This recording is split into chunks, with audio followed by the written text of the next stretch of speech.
Prenons le temps d'étudier la parole de Dieu ensemble. Lisons 1er épître aux Corinthiens, chapitre 2, verset 9. Il est écrit : « Mais, comme il est écrit, ce sont des choses que l'œil n'a point vues, que l'oreille n'a point entendues, et qui ne sont point montées au cœur de l'homme, des choses que Dieu a préparées pour ceux qui l'aiment. Dieu nous les a révélées par l'Esprit, car l'Esprit sonde tout, même les profondeurs de Dieu. » Amen. La Bible dit : « Ce sont des choses que l'œil n'a point vues, que l'oreille n'a point entendues, et qui ne sont point montées au cœur de l'homme, des choses que Dieu a préparées pour ceux qui l'aiment. » Pour cette raison, qu'est-ce que la Bible nous demande de faire ?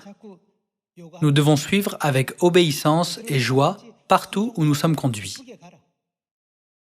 Si Moïse n'avait pensé qu'à la gloire du monde en tant que fils de la fille de Pharaon, il aurait pu garder sa position, le prince d'Égypte.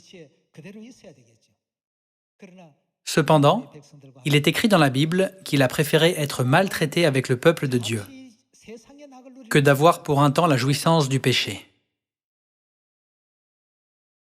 Frères et sœurs, Dieu promet qu'il nous accordera le titre du sacerdoce royal céleste et nous hériterons du royaume des cieux comme notre héritage.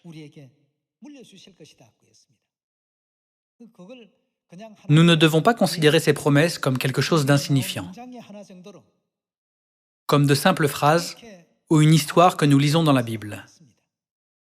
Nous vivons sur cette petite planète appelée Terre, qui est comme un grain de poussière dans l'univers. Cette terre n'est pas un endroit formidable. Parmi les 12 espions d'Israël, 10 espions, excepté Josué et Caleb, ont fait une erreur. Ils ont considéré la ville de Jéricho et les habitants de cette ville comme quelque chose d'invincible. Ils ne pouvaient donc pas imaginer qu'une si grande ville tomberait simplement par la marche autour d'elle 7 fois. Pourquoi ont-ils fait une telle erreur ? C'était dû à leur manque de foi. N'est-ce pas pourquoi la Bible insiste continuellement sur la foi en Dieu ? Si nous avons la foi, la joie débordera constamment comme une source, et Dieu créera un nouveau monde chaque jour. Les paroles de Dieu ne peuvent jamais être efficaces quand nous nous contentons de les entendre sans les mettre en action. Nous devons les mettre en pratique avec un cœur joyeux pour pouvoir faire l'expérience de la promesse que Dieu nous a accordée.